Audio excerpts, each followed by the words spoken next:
Hello everyone, myself Dr. Yathish. Today we're going to see about laparoscopic appendectomy for an acute appendicitis, which is a straightforward case.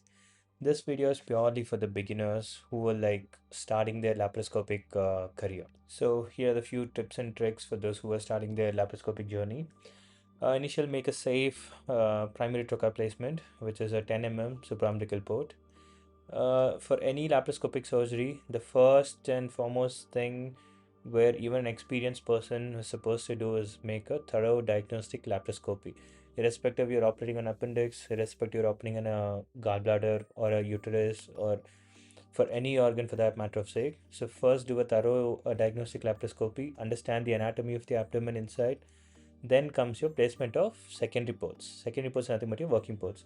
For an appendix, the triangulation works as which I usually follow as a left iliac 5 mm, which is my first working port, where I put a grasper and then search for the appendix. Now there are various positions of appendix. So the first thing over here is I'm trying to search the appendix, trying to mobilize the appendix. Okay, and the tricks over here for identification of appendix: one, where all the three tinea converge. Now trace down your colon, see where the tinea converge, and that is your appendix. If you couldn't find that, number two is your go to the ileum. Now trace the ileum to the ileocecal junction. Once you trace it to the ileocecal junction, it will run you to the appendix. So this is the tip number two. And the tip number three is, before all this, we have to position the patient in Trendelenburg and right side up. So this is the three ways to identify the appendix. So once you see the appendix, see, I found out the appendix now. Then you go to the base, see for the base of the appendix. So once you've identified the appendix, then it is the time for us to put our second working port, which I usually do is a right lumbar region. Most of the people put it in the suprapubic ports as well, but I'm convenient with this. Always stick to whichever you're convenient with and then stick throughout your life. Don't try new things as a beginners. uh, the dictum is have a safe surgery, so whichever is easy for you, just stick to it.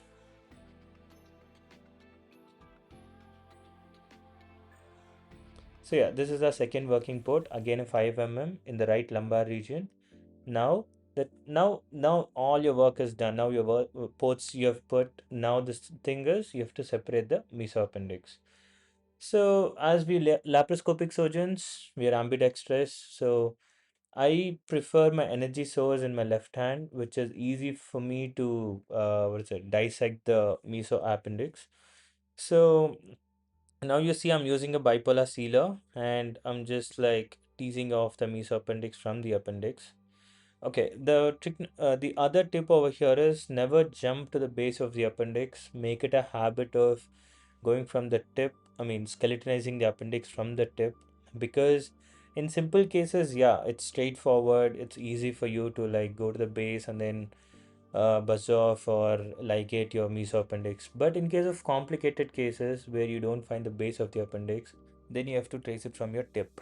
So please make it a habit that always, even in simple cases, you'll always make sure you go from tip to the base. So that's what I'm doing right there. You see, like, so I'm like just skeletonizing the mesoappendix from the tip and going down. So these are the straightforward cases where once you master this, then the little complicated appendix will be easier for you. And the other trick is never like there should be a proper traction maintained, because bipolars work only when it's when there's a adequate traction. You see my right hand is always like pulling the appendix like so that the mesoappendix is taut and traction.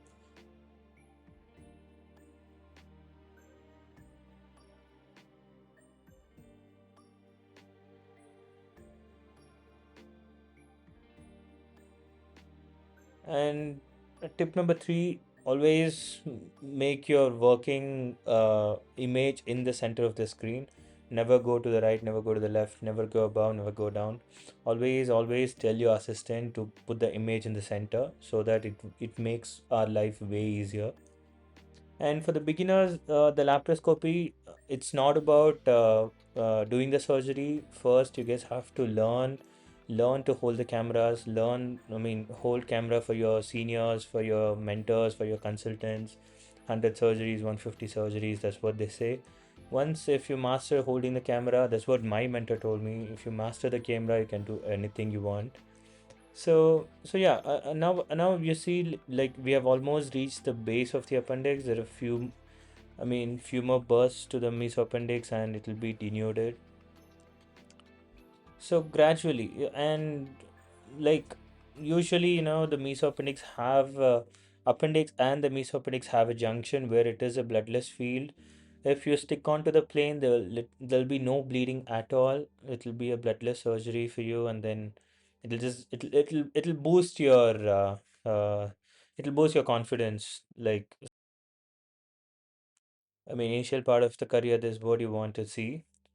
And case selection, beginners, like, just select some cases like this, which I'm showing you right now. Simple cases, start with simple cases. Have a mentor, have some senior with you whenever you're doing your initial part of the laparoscopic career.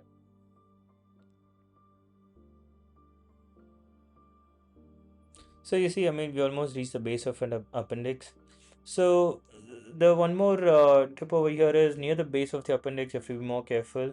Never be over jealous, never be over joyful that you've reached the base and then go keep on burning, because there'll always be an accessory appendicular artery which, if starts bleeding, don't get panic. Don't, the major instinct is to put a bipolar. Never do that. Just put a gauze in compression for 2 to 5 minutes. You'll be good to go. Never put a bipolar, never put an energy source at the base of the appendix, because there always can be a inadvertent injury to the cecum, which will present as a leak in the post-operative period. Again, it's all downfall. In the initial period of the career, never put a energy device in the base of the appendix. If you find any bleeder from the base of the appendix, the straightforward instinct is to put a gauze and put compression. Now I'm just like separating the POSI adhesions to, like, mobilize the adequate cecum and the base. So the dissection is all completed, and the next part is to put a endoloop.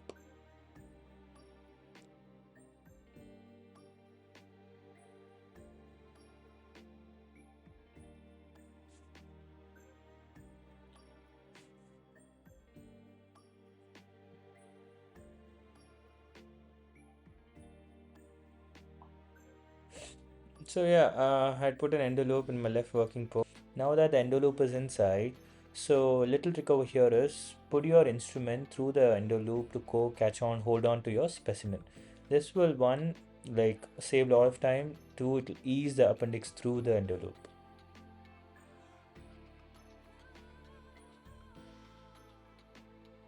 See, now I'm just getting into the envelope. Yeah, so now I got inside the envelope. Now I'm pulling out the specimen, and gradually tighten your envelope till the base of the appendix.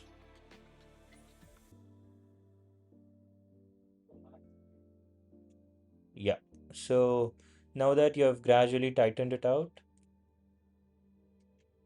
so at the base you just have to secure your envelope.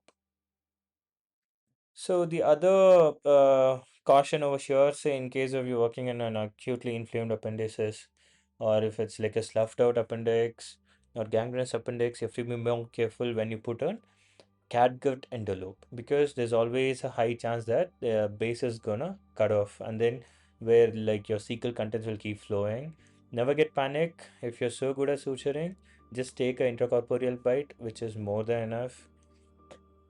So you have to be more cautious when you put a catgut envelope. If you are using a vicryl envelope, you don't have to worry, because there's really less chance that vicryl envelope is gonna give away like that. So now we are cutting off the envelope, and yeah,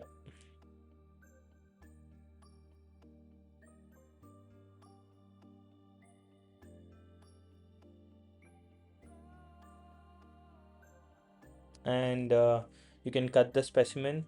Yeah, there are reports says that applying one envelope is more than enough in case of laparoscopic appendectomy, which reduces the cost of the patient.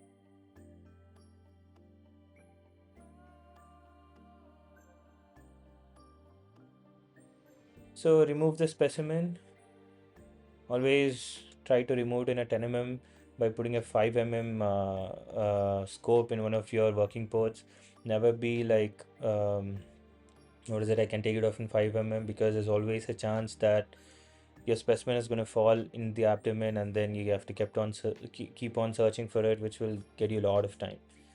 So yeah, there's the what is it, secured base. You have to have a look at it and see there's no blood, there's no bleeding, there's like adequate hemostasis.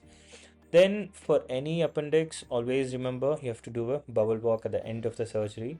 So see, I'm doing the bubble walk there, like to just make sure you don't have, I mean, the patient doesn't have any Meckel's diverticulum. Make it a dictum, even if you do open surgery, laparoscopic surgery, always, please do search for your Meckel's diverticulum. Only if you make it a habit, it will strike always. So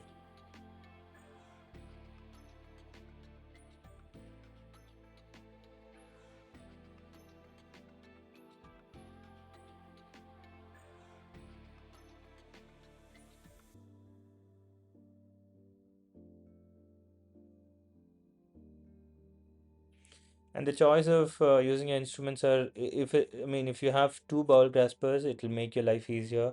But when you don't have a bowel grasper, always use a Maryland forceps.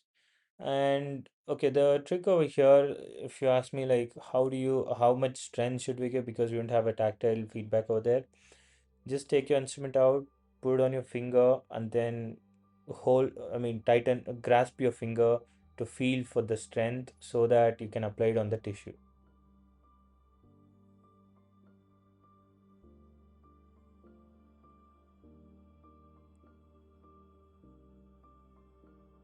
So, so we've done almost adequate bowel walk to look for Meckel's. Obviously, this patient didn't have one, and yeah, once you're like satisfied, once you have done enough of bowel walk, you can just have a look at the base again, then remove our ports under vision, remove the pneumoperitoneum, always close a 10 mm port.